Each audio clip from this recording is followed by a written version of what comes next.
సామాజిక న్యాయం అంటే ఇది అని ప్రపంచానికి చూపించగలిగాం.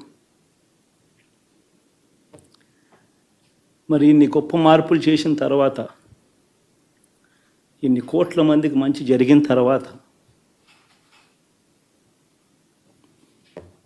మరి అభిమానం ఏమైందో, ఆ ఆప్యాయత ఏమైందో తెలీదు.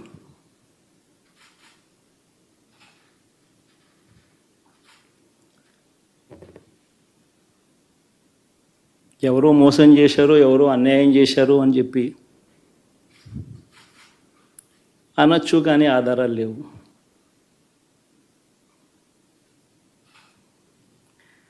ఏం జరిగిందో దేవుడికి తెలుసు.